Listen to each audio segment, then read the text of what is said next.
Molar चालकता। अब बच्चों अगला महत्वपूर्ण टॉपिक आपका स्टार्ट हो गया, मोलर चालकता। मोलर चालकता किसे कहते हैं बच्चों, मैं आपको समझाने जा रहा हूँ। मोलर कंडक्टिविटी इसे अंग्रेजी में कहते हैं, मोलर कंडक्टिविटी, मोलर चालकता, इसकी परिभाषा बच्चों। तो सबसे पहले बच्चों ध्यान दीजिए, परिभाषा याद करें।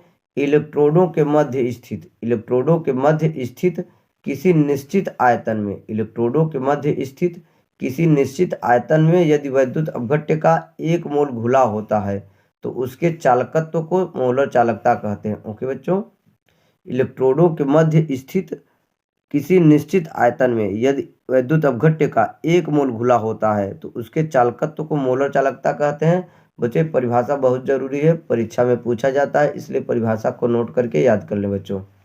इलेक्ट्रोडों के मध्य स्थित किसी निश्चित आयतन में यदि वैद्युत अपघट्य का 1 मोल घुला होता है तो उसके चालकत्व को मोलर चालकता कहते हैं। ओके बच्चों, और मोलर चालकता को बच्चों याद रखिए, ये 3 अक्षर द्वारा व्यक्त किया जाता है। ये दोनों तो लेमडा है और इसको म्यू कहते हैं, जैसा कि मैंने अभी पीछे भी बताया, म्यू माइक्रान। ओके बच्चों, तो ध्यान देंगे, मोलर चालकता जो होता है इन 3 अक्षरों द्वारा व्यक्त किया जाता है। ये दोनों लेमडा है बच्चों, इसको कैपिटल लेमडा कहते हैं और इसको स्मॉल लेमडा, इसको कैपिटल लेमडा कहते हैं और इसको स्मॉल लेमडा कहते हैं, और ये म्यू है। ओके बच्चों, मैं हमेशा स्मॉल लेमडा के द्वारा मोलर चालकता को व्यक्त करूंगा। ओके बच्चों, आप तीनों में से कोई भी व्यक्त कर सकते हैं। ओके, अब बच्चों मोलर चालकता की परिभाषा याद कर लीजिए, बहुत जरूरी है। अब इसका फार्मूला बच्चों ध्यान दीजिए, फार्मूला याद रहेगा तभी आप इस पर आंकिक प्रश्न कर पाएंगे। तो बच्चों मोलर चालकता का यहाँ पर मैंने एक दूसरी परिभाषा लिखा है और फार्मूला लिखा है बच्चों, ये भी याद कर सकते हैं। तो मोलर चालकता की परिभाषा ध्यान दीजिए बच्चों, एक दूसरी परिभाषा, यदि विलयन में विद्युत अपघट्य का 1 मोल उपस्थित हो, यदि विलयन में विद्युत अपघट्य का 1 मोल उपस्थित हो तो उसकी चालकता और आयतन का गुणनफल मोलर चालकता कहलाता है। ओके बच्चों, यदि विलयन में विद्युत अपघट्य, यदि विलयन में विद्युत अपघट्य का 1 मोल उपस्थित हो तो उसकी चालकता तथा आयतन का गुणनफल मोलर चालकता कहलाता है। बच्चों यहाँ पर इंपॉर्टेंट बात ध्यान देंगे, इस परिभाषा में आयतन की बात करेंगे तो आयतन मिलीलीटर में होगा या तो घन सेंटीमीटर होगा, आयतन मिलीलीटर में होगा या तो घन सेंटीमीटर में होगा। बच्चों ये भी आप याद रखें, आपसे पूछ लिया जाता है आयतन के बारे में। 1 घन सेंटीमीटर में, 1 घन सेंटीमीटर का मतलब होता है बच्चों 1 मिलीलीटर। ओके बच्चों, इंपॉर्टेंट बात आप याद रखिए, 1 घन सेंटीमीटर, घन सेंटीमीटर भी आयतन का मात्रक है, मिलीलीटर भी मात्रक है बच्चों। तो 1 घन सेंटीमीटर का मतलब जो होता है बच्चों 1 मिलीलीटर, दोनों आपस में बराबर होते हैं, तो इसलिए चाहे मिलीलीटर हो चाहे घन सेंटीमीटर हो, बात एक ही है। ओके, और ये बच्चों याद रखिए चालकता है। तो आपका यहाँ पर मोलर चालकता का बच्चों फार्मूला हो गया, इंपॉर्टेंट बात ध्यान देंगे यहाँ पर, लेमडा एम बराबर बच्चों sigma into V, sigma into V हो गया बच्चों, आप ध्यान दीजिए। तो आपका ये फार्मूला 1 हो गया। अब बच्चों लेमडा जो ये वी का मान, वी का मान अब बच्चों कैसे आता है ये भी मैं आपको बता दे रहा हूँ, ध्यान दीजिए। ये फार्मूला आया कैसे, इसको भी समझना चाहें तो समझ लीजिए, मैं आपको समझा दे रहा हूँ। जैसे ध्यान दीजिए, मैंने फार्मूला लिखा है क्या यहाँ पर बच्चों, लेमडा एम बराबर क्या होता है बच्चों, सिग्मा इंटू वी आयतन। अब बच्चों वी क्या है, ml में, मिलीलीटर में बच्चों। ओके, अब बच्चों मोलरता का जो फार्मूला होता है, मोलरता बराबर क्या होता है, विलय के मोल, विलय के मोल बट्टे विलयन का आयतन।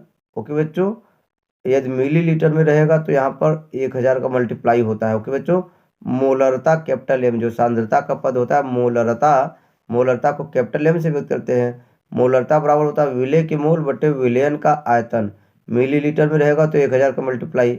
ओके, अब मोलों की संख्या बच्चों परिभाषा में क्या बोला गया है, वैद्युत अपघट्य का 1 मोल घुला हो, परिभाषा में वैद्युत अपघट्य का क्या माना गया है, यानी विलय का 1 मोल माना गया है। तो n2 की जगह क्या हो गया बच्चों यहाँ पर 1, यम बराबर क्या हो गया बच्चों, n2 की जगह 1 हो गया, और वी एम एल। ओके बच्चों, वी एम एल इंटू 1000 यानी 1000।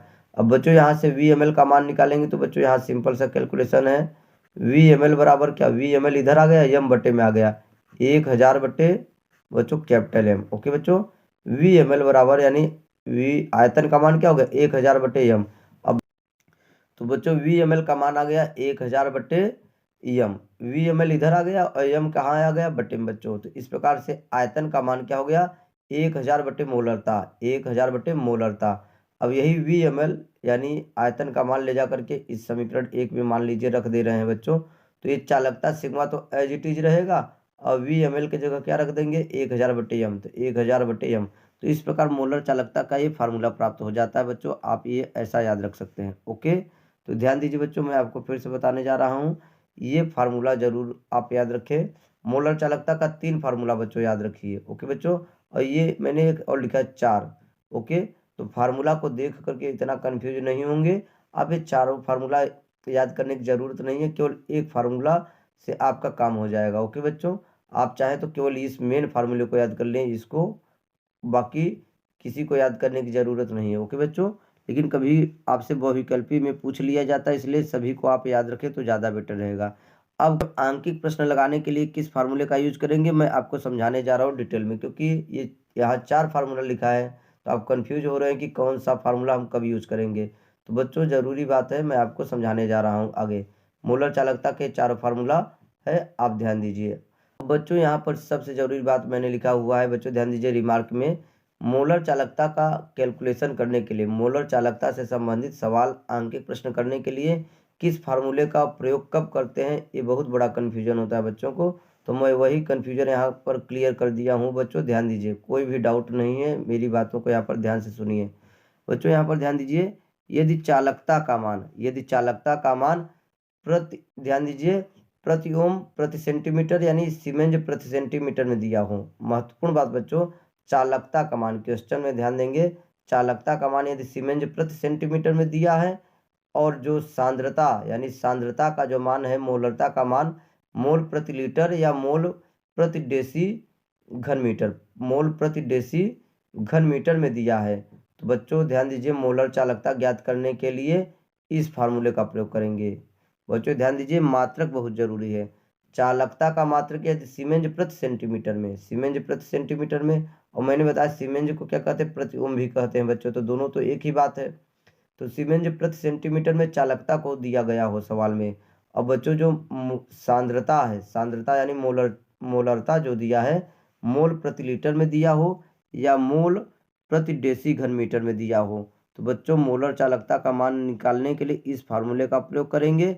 और बच्चों ध्यान देंगे, जब इस फार्मूले का प्रयोग करते हैं मोलर चालकता ज्ञात करने के लिए, तो मोलर चालकता का जो मात्रक आता है बच्चों ये आएगा। ओके बच्चों, ध्यान दीजिए, मोलर चालकता का मात्रक बहुत जरूरी है बच्चों याद करना, क्योंकि फार्मूला तो याद कर लेंगे और मात्रक कैसे लिखेंगे आप, मात्रक को याद करना बहुत जरूरी है बच्चों।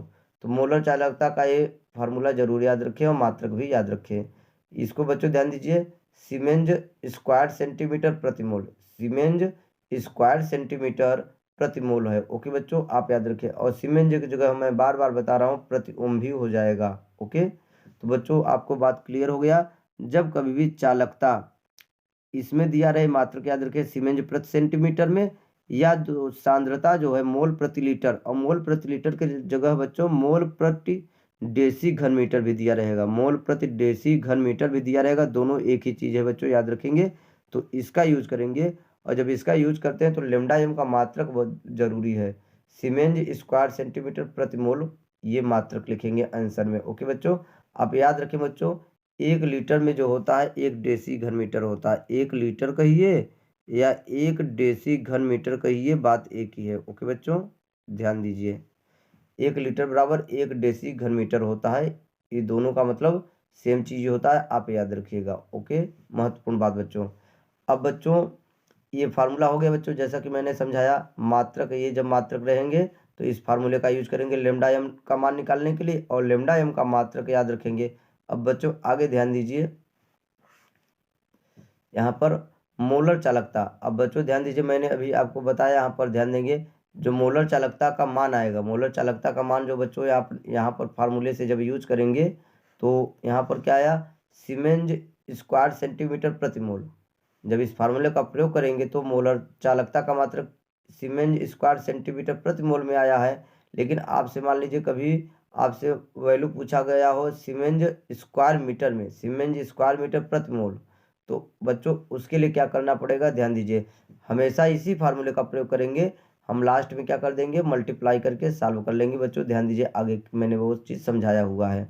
तो यहाँ पर यदि मोलर चालकता, बच्चों ध्यान दीजिए, यदि मोलर चालकता लेमडा एम का मान सीमेंज स्क्वायर मीटर प्रति मोल में ज्ञात करना हो तो सीमेंज स्क्वायर सेंटीमीटर प्रति मोल में जो मान प्राप्त हुआ है उसको 10⁻⁻4 से मल्टीप्लाई कर देते हैं, गुणा कर देते हैं बच्चों, तो हमारा वैल्यू प्राप्त हो जाएगा किसमें, सीमेंज स्क्वायर मीटर प्रति मोल में। ओके, और क्योंकि बच्चों आप ये भी याद रखें, एक सीमेंज स्क्वायर सेंटीमीटर प्रति मोल, एक सीमेंज स्क्वायर सेंटीमीटर प्रति मोल बराबर क्या होता है, 10⁻⁻4 होता है। ओके बच्चों, आप ये याद रखिए।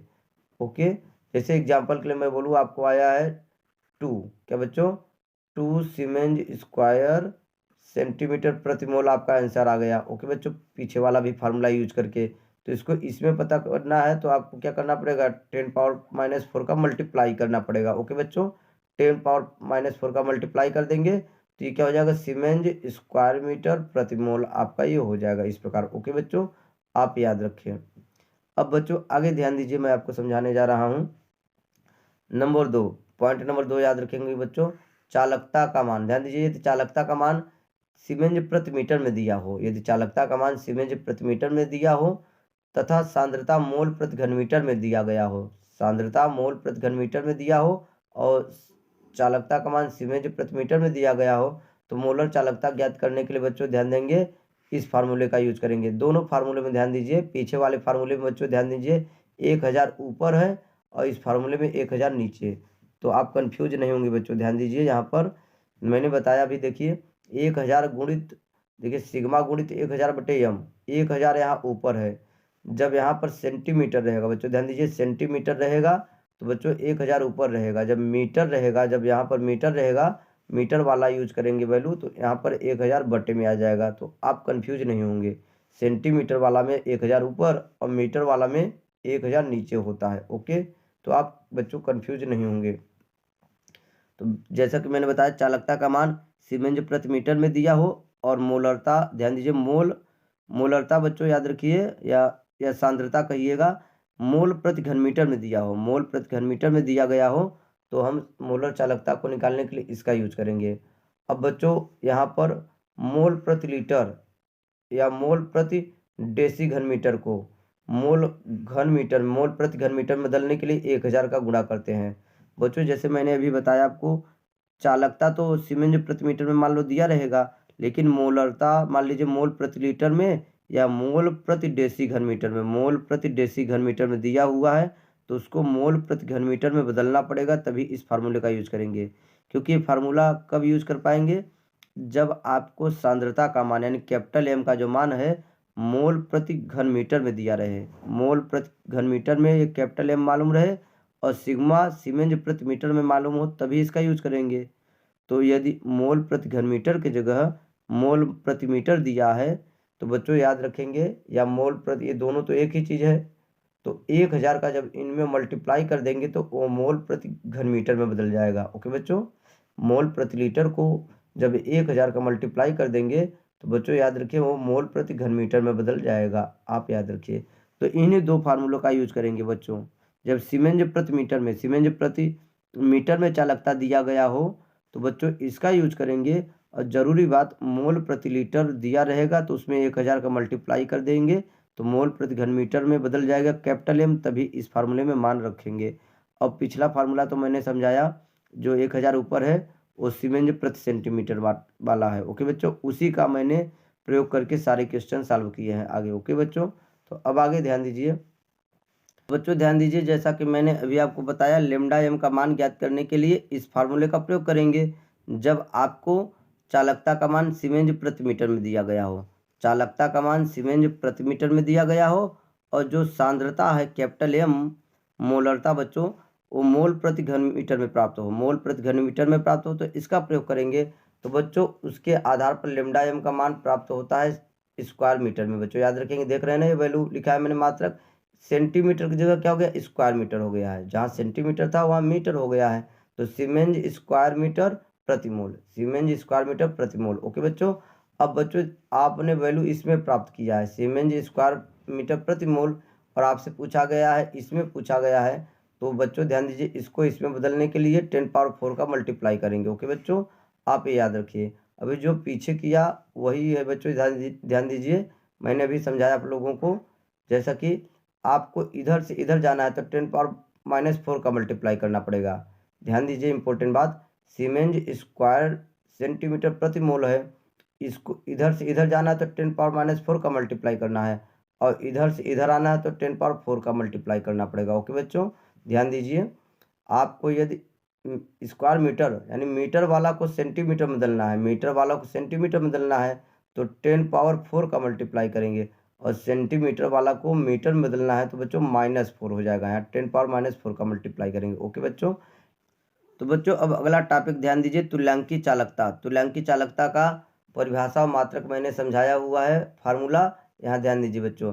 यदि विलयन में विद्युत अपघट्य का 1 ग्राम तुल्यांक घुला हो तो उसकी चालकता व घन सेंटीमीटर में आयतन का गुणनफल तुल्यांकी चालकता कहलाता है। ओके बच्चों, तुल्यांकी चालकता का परिभाषा ध्यान दीजिए, यदि विलयन में विद्युत अपघट्य का 1 ग्राम तुल्यांक घुला हो तो उसकी चालकता व घन सेंटीमीटर में आयतन का जो गुणनफल होता है वही तुल्यांकी चालकता कहलाता है। बच्चों, मोलर चालकता तुल्यांकी चालकता में केवल इस बात का अंतर है, यहाँ 1 मोल घुला हो। बच्चों ध्यान दीजिए, मोलर चालकता के फार्मूला में क्या होता है, विद्युत अपघट्य का 1 मोल घुला होना चाहिए, और तुल्यांकी चालकता की जब बात करेंगे तो 1 ग्राम तुल्यांक। तो परिभाषा बच्चों दोनों का सेम है, एक याद कर लीजिए, थोड़ा सा परिवर्तन कर देंगे तो आपको आसानी से याद हो जाएगा। दोनों परिभाषा अलग से याद करने की जरूरत नहीं है, क्योंकि दोनों तो सेम ही चीज़ है। तुल्यांकी चालकता में यहाँ क्या होता है बच्चों, ध्यान दीजिए, 1 ग्राम तुल्यांक, विद्युत अपघट्य का 1 ग्राम तुल्यांक घुला होना चाहिए विलयन में, और जबकि मोलर चालकता की जगह आपने लिखा है 1 मोल घुला होना चाहिए, बस इस बात का अंतर है। और आयतन बच्चों और ये चालकता सेम चीज़ है बच्चों, ये बाकी सब सेम चीज़ है। ओके, तो ध्यान दीजिए बच्चों, इंपॉर्टेंट बात मैं आपको फिर से समझा रहा हूँ, यदि विलयन में विद्युत अपघट्य का 1 ग्राम तुल्यांक घुला हो तो उसकी चालकता व घन सेंटीमीटर में आयतन का गुणनफल तुल्यांकी चालकता, और तुल्यांकी चालकता को लेमडा ई से व्यक्त करते हैं। यम था तो मोलर चालकता था बच्चों, और ई है तो इक्विवेलेंट कंडक्टिविटी। इक्विवेलेंट माने क्या होता है, तुल्यांकी। ओके बच्चों, तो ये आप याद रखिए फार्मूला। अब जैसा कि मैंने बताया अभी बच्चों, यहाँ पर वी मिलीलीटर में या घन सेंटीमीटर में, तो बच्चों ये नॉर्मलता के फार्मूला से फार्मूला आ जाता है, जो मैंने भी समझाया। नॉर्मलता का जो फार्मूला होता है उसी से वैल्यू प्राप्त करके ये लिखा गया है। ओके, तो बच्चों अब अगली बात याद रखें, जो नॉर्मलता का फार्मूला होता है तुल्यांकों की संख्या बटे आयतन। नॉर्मलता का जो फार्मूला होता है तुल्यांकों की संख्या बटे आयतन होता है। ओके, 1 लीटर आयतन में, विलयन के 1 लीटर आयतन में विलय के जितने ग्राम तुल्यांक घुले होते हैं उसी को नॉर्मलता कहते हैं, और नॉर्मलता को कैपिटल एन से व्यक्त करते हैं। ओके बच्चों, विलयन के 1 लीटर आयतन में घुले विलय के ग्राम तुल्यांकों की संख्या को ही क्या कहते हैं, नॉर्मलता। नॉर्मलता का मात्रक बच्चों आप याद रखिए, तुल्यांक प्रति लीटर बोल सकते हैं, तुल्यांक प्रति लीटर। अब बच्चों आगे ध्यान दीजिए, तुल्यांकों की संख्या, जैसा कि बच्चों आपको तुल्यांकों की संख्या पता होना चाहिए तभी आप कैलकुलेशन कर पाएंगे। तो यहाँ पर तुल्यांकों की संख्या का फार्मूला होता है बच्चों द्रव्यमान बटे तुल्यांकी भार, द्रव्यमान बटे तुल्यांकी भार। और तुल्यांकी भार का जो फार्मूला होता है अणुभार बटे बच्चों संयोजकता गुणक। तुल्यांकों की संख्या का ये फार्मूला हुआ, और तुल्यांकी भार का फार्मूला क्या हुआ बच्चों, अणुभार बटे संयोजकता गुणक। तो बच्चों नॉर्मलता का ये फार्मूला प्राप्त हो जाता है। ओके बच्चों, इस प्रकार आप याद रखिए। ओके, तो बच्चों ध्यान दीजिए आगे, ये डब्ल्यू देख रहे द्रव्यमान है, वैद्युत अपघट्य का क्या है द्रव्यमान, ई तुल्यांकी भार है, ई क्या है बच्चों तुल्यांकी भार, और वी आयतन है। ओके बच्चों, आप याद रखिए।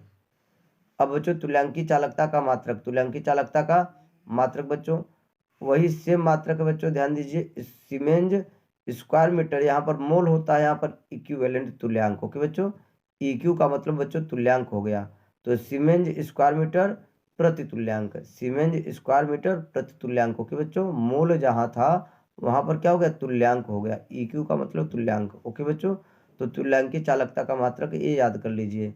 ओके, तो मोलर चालकता और तुल्यांकी चालकता में रिलेशन याद रखिए बच्चों, ये बहुत जरूरी बात है, मैं आपको समझाने जा रहा हूँ।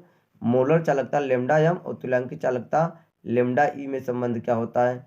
तो मोलर चालकता का फार्मूला ये होता है, यम यहाँ मोलरता है और बच्चों यन यहाँ नॉर्मलता है। दोनों फार्मूला ध्यान दीजिए, क्या है, यहाँ यम बट्टे में क्या होता है, यम मोलरता, और यहाँ बट्टे में यन क्या होता है, नॉर्मलता बच्चों। अब बच्चों ध्यान दीजिए आगे, जब इन दोनों को डिवाइड किया जाएगा, सॉल्व किया जाएगा, तो बच्चों आपको रिलेशन प्राप्त होता है। ध्यान दीजिए इस तरीके से, लेमडा ई बटे लेमडा एम बराबर यम बटे यन। तो बच्चों ध्यान देंगे इंपॉर्टेंट बात, और यन की जगह बच्चों ध्यान देंगे, यन की जगह क्या होता है, यम इंटू संयोजकता गुणक। जब यन का मान यहाँ पर बटे में ये रखेंगे तो यम से यम कट जाएगा, तो क्या बचेगा, संयोजकता गुणक। ओके बच्चों, तो इस प्रकार लेमडा ई का मान जो हो गया, ध्यान देंगे, लेमडा यम बटे संयोजकता गुणक। अब संयोजकता गुणक जो होता है बच्चों, जो ध्यान देंगे जो पावर होता है, जैसे कॉपर पर 2+ है तो यही संयोजकता गुणक हो जाता है, एल्युमिनियम पर 3+ है। ओके बच्चों, तो यही जो प्लस चार्ज माइनस चार्ज होता है वही संयोजकता गुणक हो जाता है बच्चों, आप कंफ्यूज नहीं होंगे। ओके।